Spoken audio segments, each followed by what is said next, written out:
Okay, raise your hand if you always seem to wait till the very last minute to start making your videos, or you start making a video and then you can't get it to work right, and so it comes up to the day before you upload and you haven't filmed pretty much anything.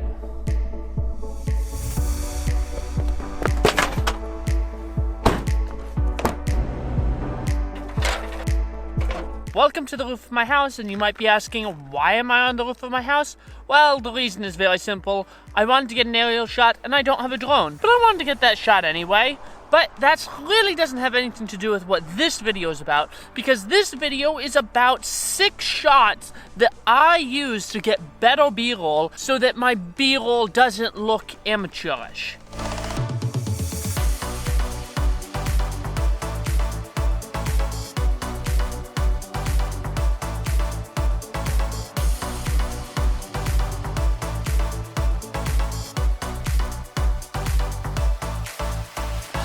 Getting the B-roll for this video is probably the most difficult part. Now we're gonna head inside and talk about it, because I was just trying to get the different shots and then get B-roll of me getting B-roll. Now these are shots that I have been using for making B-roll for a long while, and you saw all the ones that I'm going to talk to in that B-roll segment. Now, first of all, I want to just say that any of the movement shots, you want to move your whole body. The first shot that we're going to talk about is the orbit shot. It adds just enough movement to make it feel more dynamic, while also being one of the easiest shots to get and to make look good. And how you do that shot is you pick a subject and then you do a quarter circle around that subject. Now, having a foreground element actually can really help with the shot, because it sort of increases the effect of the parallax. I mean, it doesn't actually, but because you have a foreground element, you see that you're moving more. And so even if your subject's a little farther away, you still get that same feeling of movement and parallax. This shot I normally do with the M50 at 60 frames per second. Because you can move your whole body and get that smooth movement, I like having the higher quality 60 frames a second on the M50. On the GH5 you could use 120, but I actually enjoy using 60 frames a second. That's the frame rate that I am used to for making slow motion shots. The next shot is the roll shot. Basically doing a shot either moving forward, which is what I do a lot of times, or just staying still, doing a roll into and then out of the shot. And how you do the shot is you hold the camera at a 45-degree angle and then you turn it moving forward.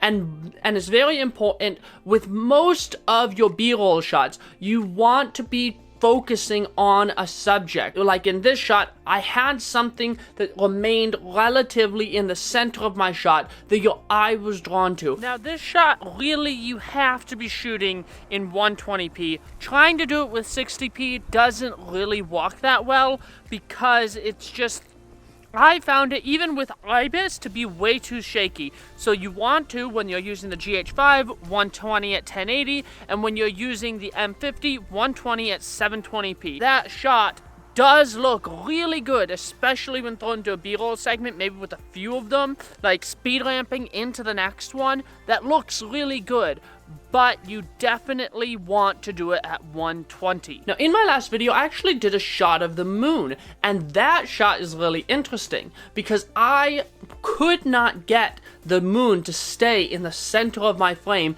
at a longer focal length. And so what I ended up actually doing is shooting a wider shot and just moving forward straight, and then I just animated the turn in post-production.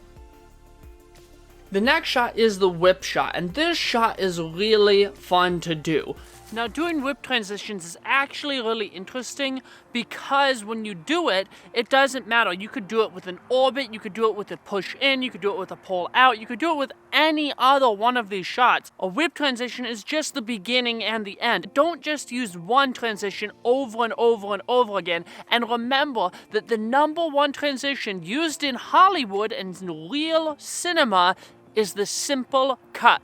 If you want to master a transition, master that one. When you're doing whip transition, you want to kind of plan out your B-roll segment so you can make sure your camera's coming into and out of each shot in the right direction, because if you don't, your B-roll segment is going to give people whiplash and it just doesn't look good. And now another shot that works well with these is reveal shots, which is having something that you're close to and then you move the camera almost like a slider to reveal what was behind that object close to the camera. Now this shot can work really well with those whip transitions.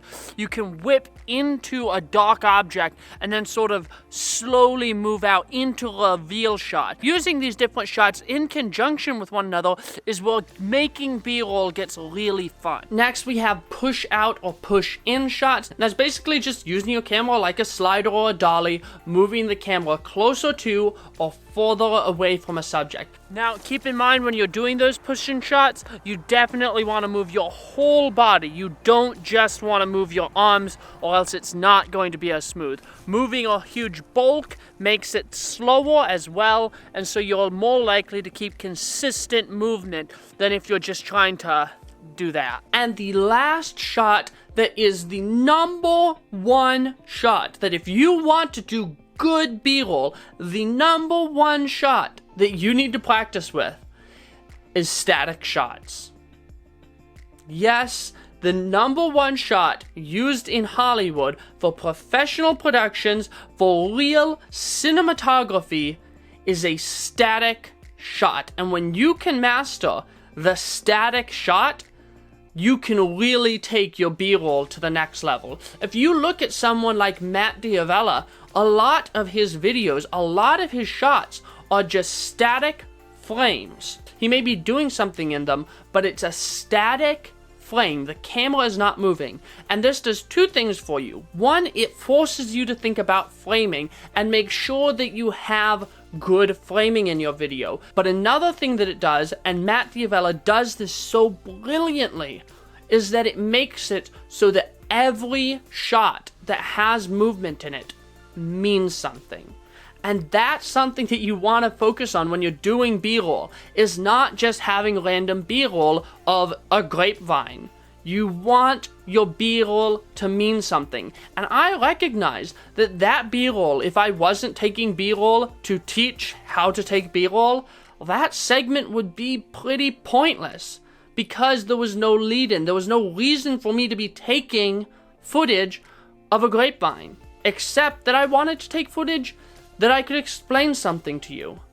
And it's very, very important that no matter what type of B-roll you're doing, it needs to be adding to the story that you're trying to tell. Whether that's a movement shot, a gimbal shot, handheld, or static lockdown on a tripod, you need to have your B-roll helping to tell your story. I hope you found this video helpful. If you did, please give me a like. If you didn't, but you still like my personality, also give me a like. Subscribe to the channel for more content like this, and I'll see you all in the next video.